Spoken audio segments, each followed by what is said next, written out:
Cuando usted ande con su auto por esa avenida principal acá en Las Vegas, todo ese mundo, con toda su gloria, con todo su esplendor, está bajo el maligno. No es tu campamento, no es tu tierra, no es tu patria, nada tiene que ver con vos, porque vos sos de Dios. Y el Señor Jesucristo dijo, el príncipe de este mundo viene y él nada tiene conmigo, dijo él.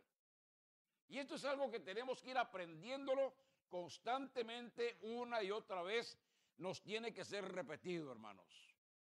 Nosotros no somos de este mundo. Ahora, hubo un hombre en la antigüedad que fue blanco precisamente de la estrategia del diablo. Y vamos a tomar la enseñanza de él para poder aprender cómo es que trabaja el malo con nosotros como iglesia y como familia. Yo creo que el hombre más representativo en el Antiguo Testamento en cuanto a una relación con Dios fue David. Hay muchos otros hombres, pero en su relación que tenía de político, de rey de una nación, y especialmente esa comunión con Dios, es del único hombre que se dice que tenía un corazón de acuerdo al corazón de Dios. Y el hombre tenía muchos defectos, pero tenía un corazón de acuerdo al corazón de Dios. Amén, hermanos. Y yo quisiera que nos metiéramos allí para que viéramos la forma en que el diablo trabajó con este hombre de Dios. Y para que sepa usted cómo puede Satanás trabajar en tu vida y engañarte. Y engañarme. Porque los pastores no estamos exentos. Todo lo contrario, estamos más expuestos.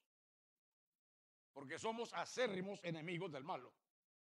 Él nos odia, así como nosotros lo odiamos a él. Por el daño que vemos que hace a nuestras congregaciones o a nuestras familias muchas veces. Ahora, veamos lo que pasó aquí.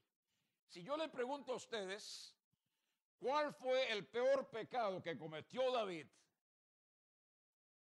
Algunos que no conocen bien la Biblia o que no han puesto atención a la infinidad de sermones que muchos han dado en esta iglesia, podría equivocadamente decir que fue cometer adulterio con Betsabé y hacer que mataran a su esposo en la batalla. Y eso es terrible de por sí. Amén, hermanos. Ciertamente los pecados de adulterio y asesinato unidos al engaño son graves y no se pueden tratar a la ligera. De hecho, el Señor, posterior a eso, siempre se manifestó así. Todo hizo lo recto David, salvo en lo de la mujer de Urías, decía.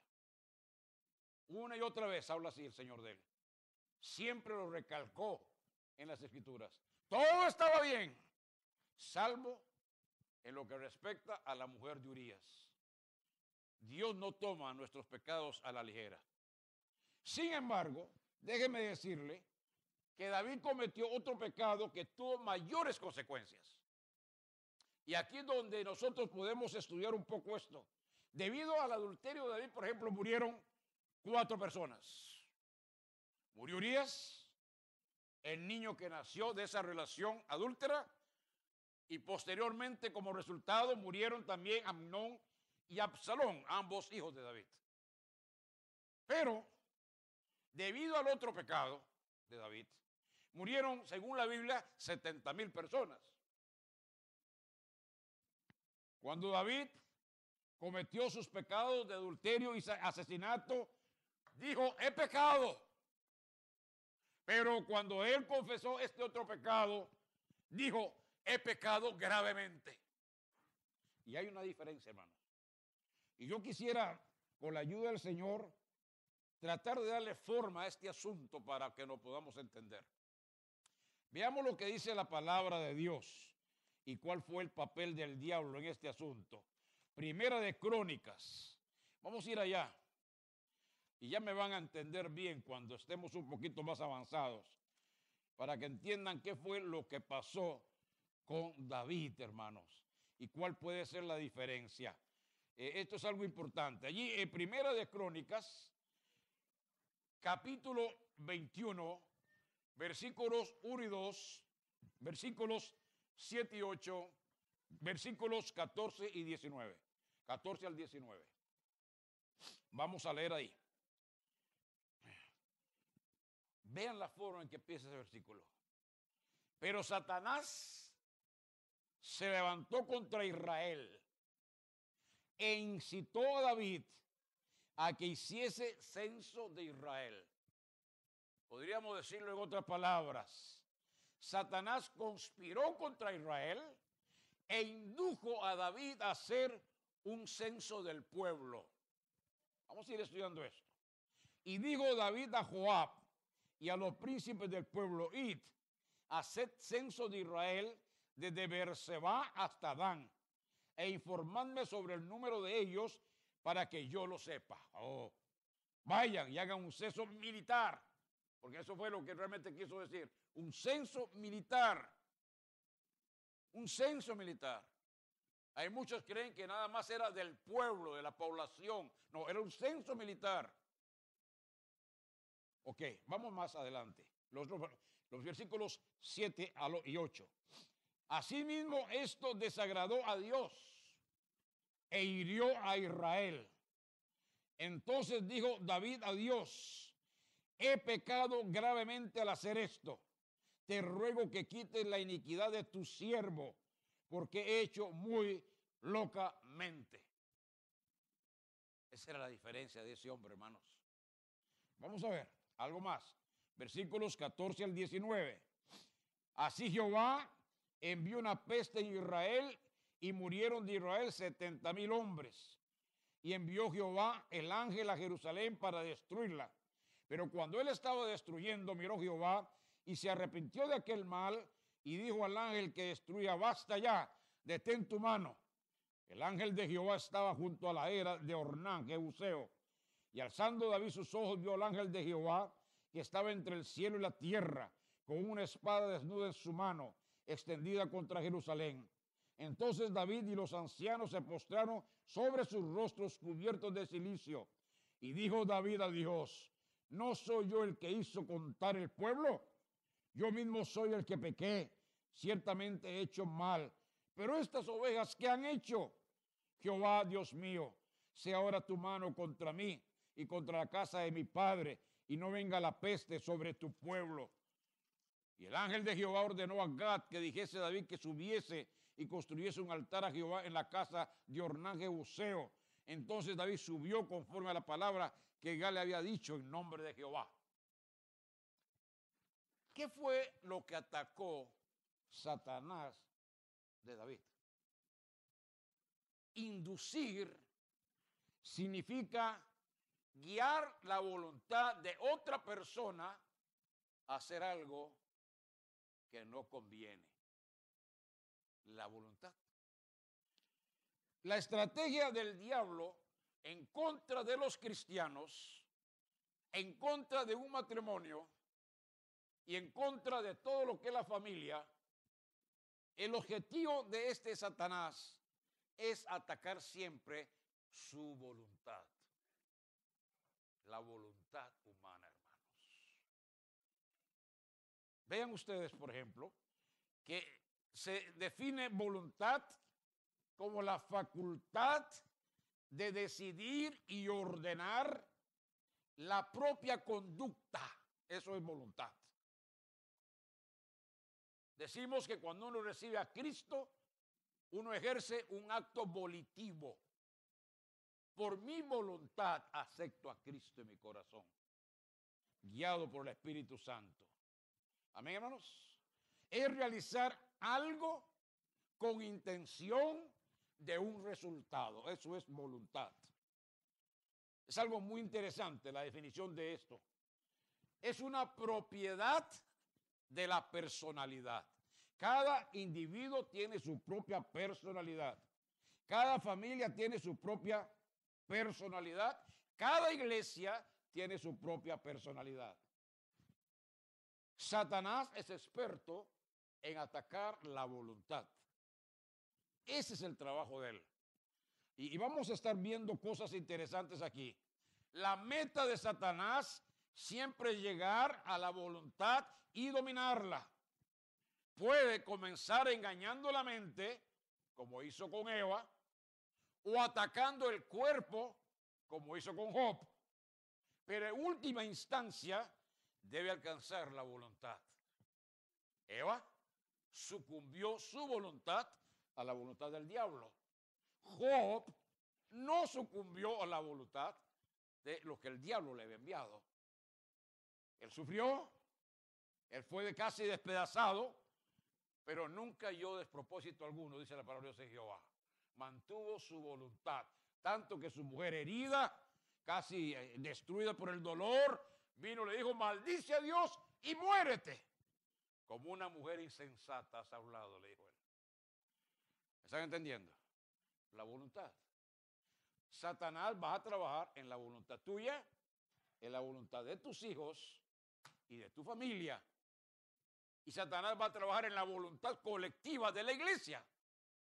Porque esa es la forma en que él trabaja. Y a veces nosotros somos muy ingenuos. En el caso de David, Satanás eludió su mente y su cuerpo y concentró su estrategia en un demoledor ataque sorpresa contra la voluntad de David y lo venció. Lo venció. Si ustedes analizan, él no fue engañado. No fue engañado. El reino de David estaba en muy buena forma. Estaba en la cima de su reino. Estaba bien. Había logrado un buen número de importantes victorias y disfrutaba de un alto grado de popularidad y de éxito. Si David hubiera sido engañado o tal vez atacado por sufrimientos, podríamos ser un poco condescendientes y decir, bueno, pobrecito David fue engañado, ¿no? Pero no fue así, hermano, no fue así. Nunca debemos subestimar la importancia de la voluntad en la vida cristiana. Satanás va a atacar tu voluntad, estés en apuros o estés en opulencia.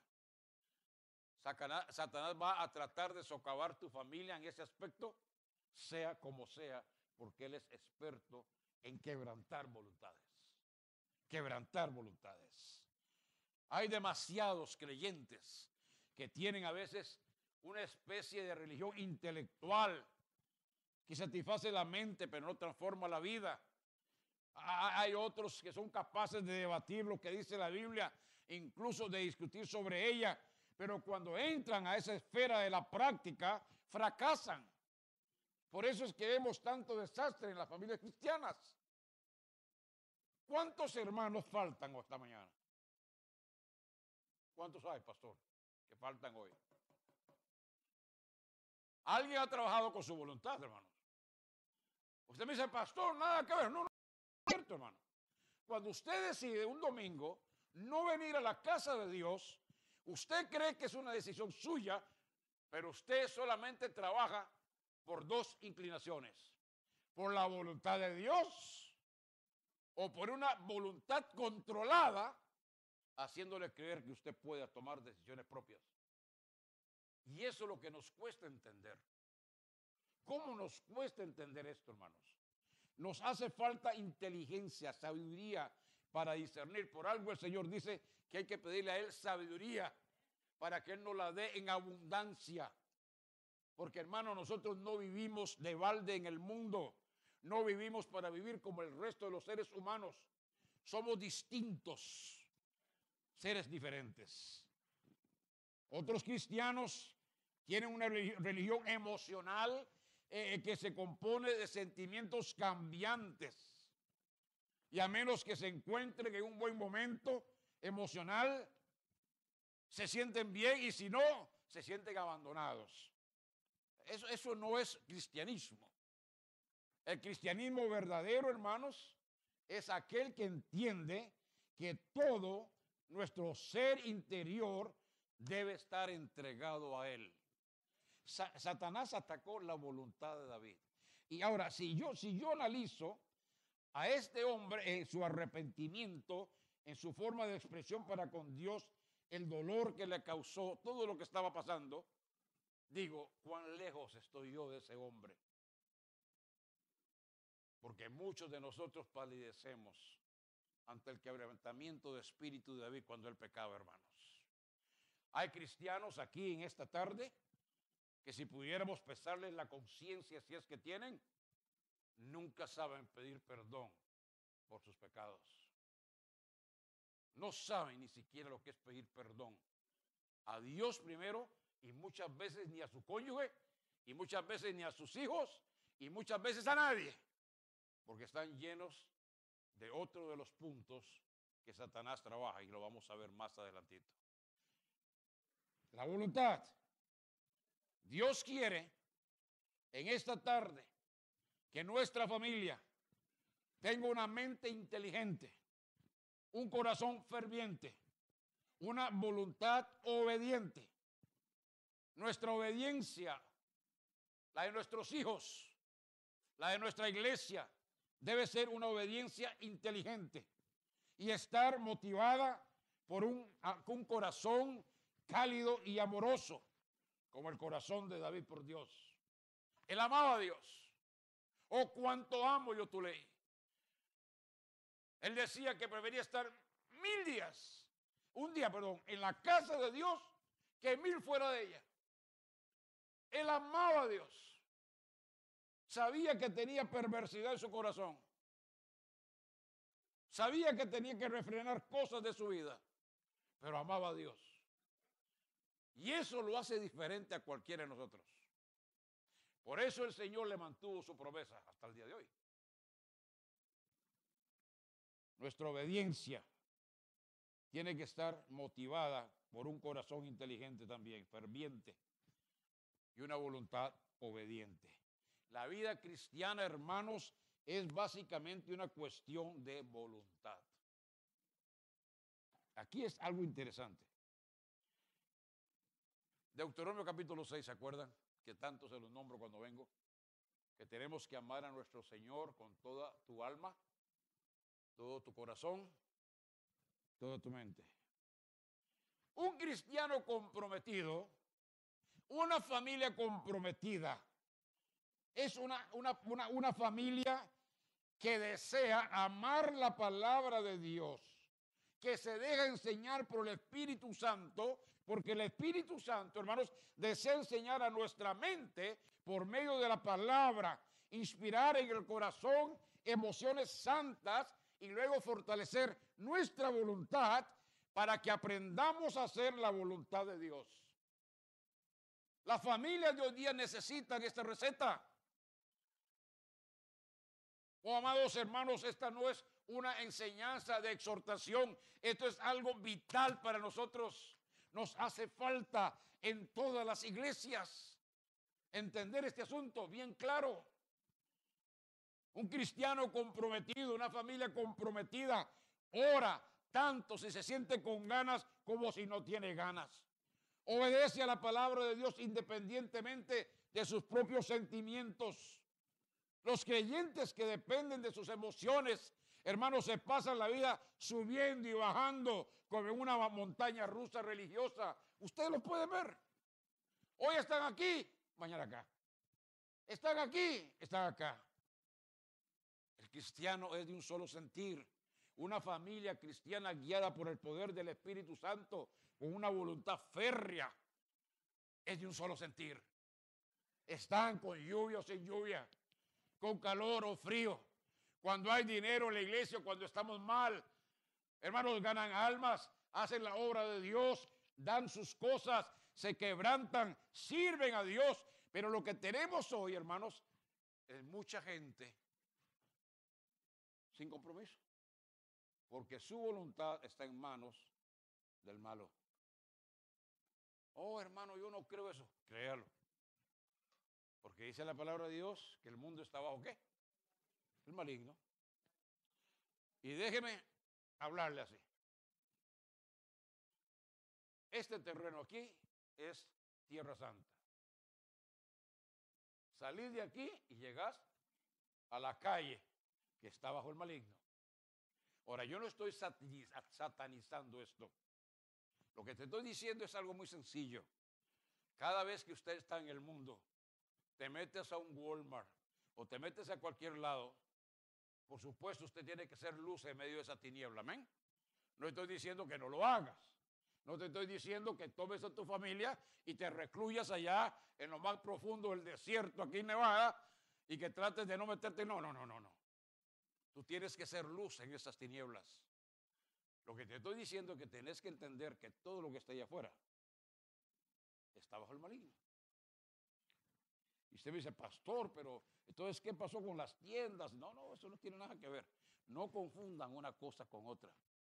Es cuando tu voluntad es manejada por las cosas del mundo y pones esas cosas antes que tu Dios. Lo hemos visto, lo hemos hablado en cuanto a lo que es la santidad, en cuanto es la educación de nuestros hijos, en cuanto es el servicio cristiano. Una y otra vez vienen los predicadores y les dicen, hermanos, tenemos que ser fieles, hermanos, hay que lucharla, hay que hacer esto. ¿Y dónde están esos hermanos? Sigue siendo lo mismo. Año con año. Año con año sus hogares están en otra clase de voluntad, no en la voluntad de Dios. Y aún David, con todo su poder, con todo su apogeo, se dio ante ese problema. Se dio la voluntad al diablo porque dice que Satanás se levantó contra Israel e incitó a él a hacer algo que estaba prohibido. Y vamos a verlo en ese sentido. Amén. ¿Están conmigo todavía?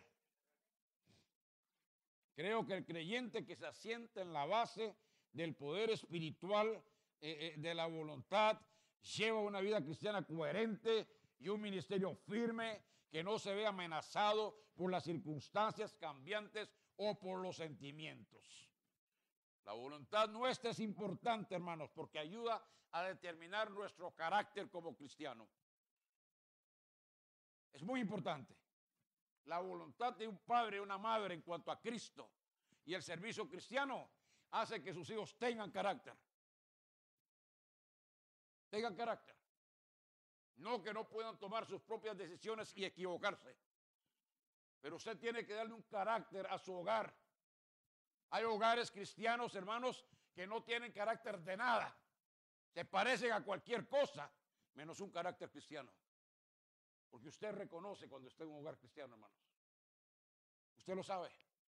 Lo ve por las cosas que hay dentro, por lo que se escucha dentro, por la forma en que se habla, por la reverencia que hay a la palabra de Dios y por muchas otras cosas, hermanos. Aprendamos.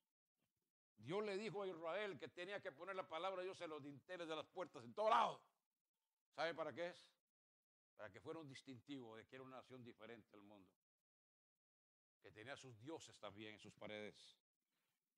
Amén, hermanos. Dios nos enseña que las decisiones moldean el carácter y que son las que marcan la pauta en nuestra vida. Y podemos muchas veces estar tentados a echar la culpa a las circunstancias para ser como somos, a los sentimientos, incluso a otras personas. Pero eso es una excusa que Dios no acepta, hermanos.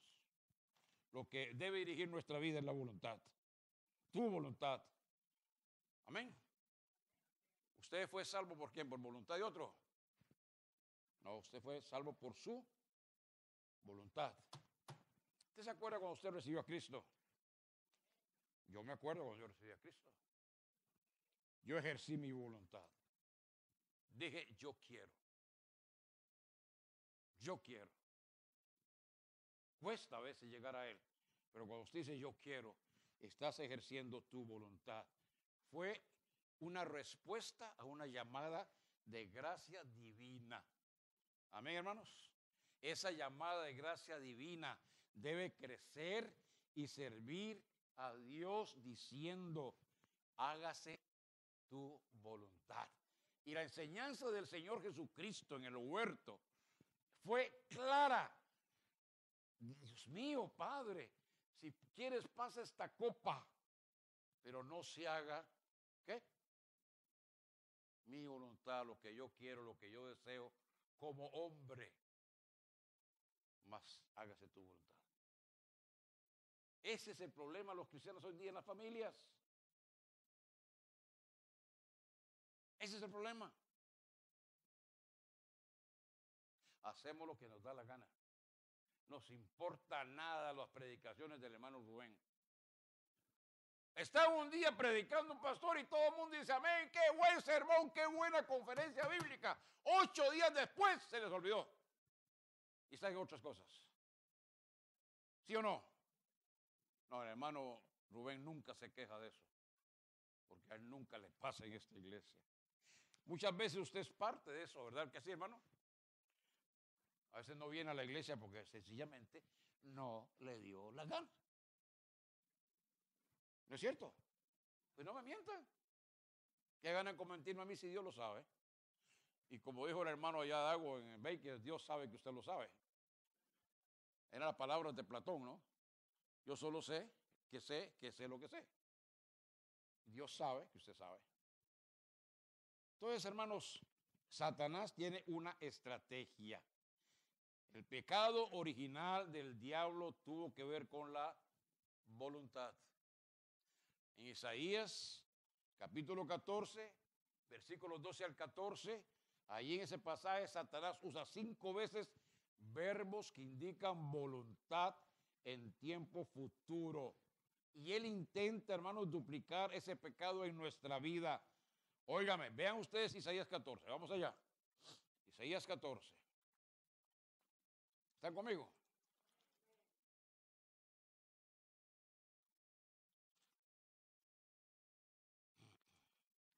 Versículos 12 al 14. ¿Cómo caíste del cielo, lucero, hijo de la mañana?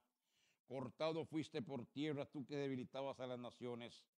Tú que decías en tu corazón, subiré al cielo, y en lo alto, junto a las estrellas de Dios, levantaré mi trono. Y en el monte del testimonio me sentaré a los lados del norte. Sobre las alturas de las nubes subiré y seré semejante al Altísimo. ¿Se dieron cuenta? Su voluntad era lo que él quería hacer. Y eso es lo que él trata de poner en tu familia. Entonces, es muy astuto. ¿Cómo has caído de tu trono cristiano, de tu posición? ¿Cómo es posible? ¿Cómo es posible que quieras levantar tu trono en tu propia familia y quitar del trono al Señor Jesús, no? ¿No, no es cierto, hermanos? ¿Cómo es que a veces te sientas como si fueras el dueño de tu vida a los lados del norte? Como si todo estuviera, como dijo el pastor ahora, la vida estuviera toda a tu disposición cuando mañana puedes estar bien tieso, muerto. ¿Cómo te subes a veces en tu arrogancia porque tienes carro, casa, dinero, un buen trabajo, buena ropa? Y te subes y te crees que sos como un Dios pequeñito y que el Señor Jesucristo te ha bendecido tanto que mereces unas vacaciones y un relax, que no debes ser tan fanático para estar metido en el templo, yendo a los pastores fundamentales, raja tablada, ¿cómo se llama? Tabla rajada, etcétera. ¿Cómo es que cómo es el asunto? ¿No somos así a veces? No, no somos así. Creemos que somos los dueños. Siéntese bien, papá. Siéntese bien, papá. La silla es para sentarse, no para recostarse. La cosa es así. ¿Somos o no somos así?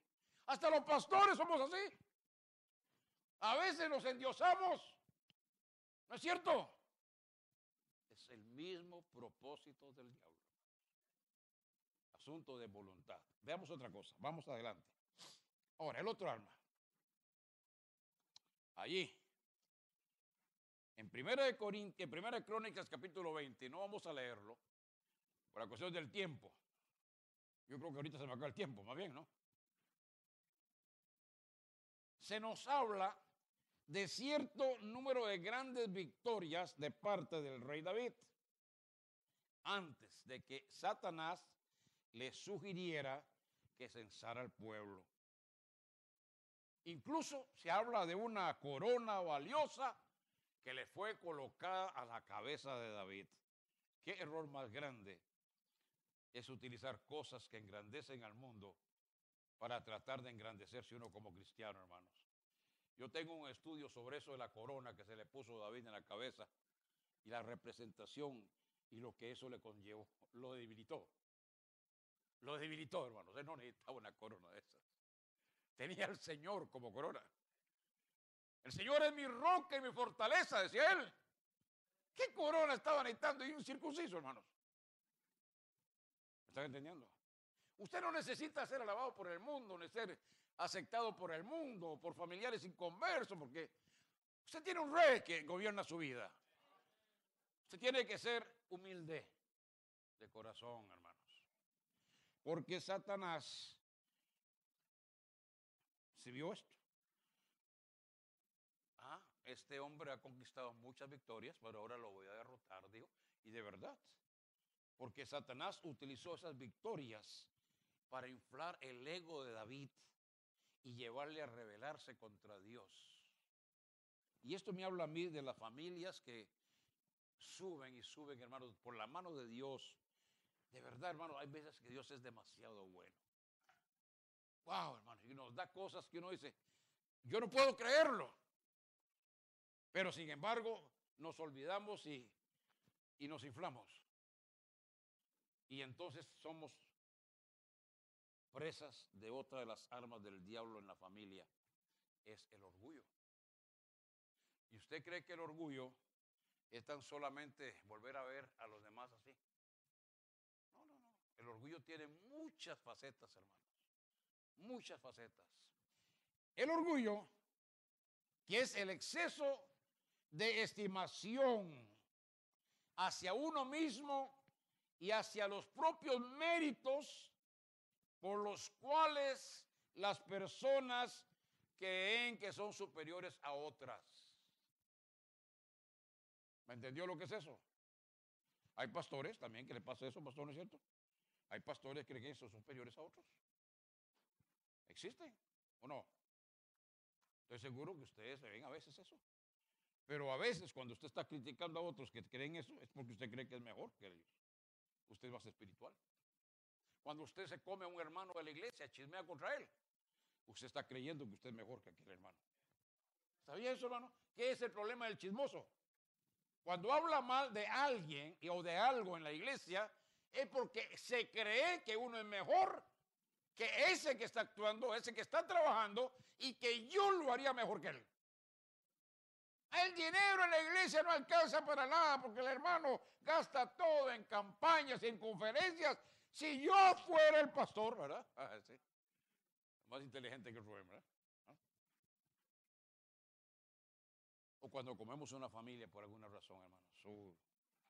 Qué tremendo, hermanos. El orgullo. David se sintió importante cuando Satanás se le acercó con la sugerencia de que censara al pueblo. En esas grandes victorias perdió allí también la batalla. Segunda de Corintios 7:1 dice la palabra de Dios: así que, amados, puesto que tenemos tales promesas, limpiémonos de toda contaminación de carne y de espíritu, perfeccionando la santidad en el temor de Dios. El orgullo. Los creyentes deben tratar de no caer en pecados de la carne y del espíritu, hermanos. Pero los que no somos culpables de pecados así, tengamos cuidado de culpar a aquellos que muchas veces sí lo hacen. Saben que el orgullo destruye familias. Sino que lean ustedes bien Lucas capítulo 15. Todos hablamos del hijo pródigo. ¿Ya está mejor también? Okay. Todos hablamos del hijo pródigo, ¿no es cierto? ¿Cuántos de ustedes conocen al hijo pródigo? Pero ¿sabían ustedes que había en esa familia un hijo con un problema más grande que el otro? El otro hermano tenía un problema de orgullo, que era un gran problema, hermanos. Él se creyó superior a su hermano. Y vamos a continuar en la segunda hora, hermano. Amén. Vamos a continuar, si el Señor me lo permite. ¿Están comprendiendo bien esto? Muy bien. Después hablamos de algo de esto más. Hermano pastor, venga.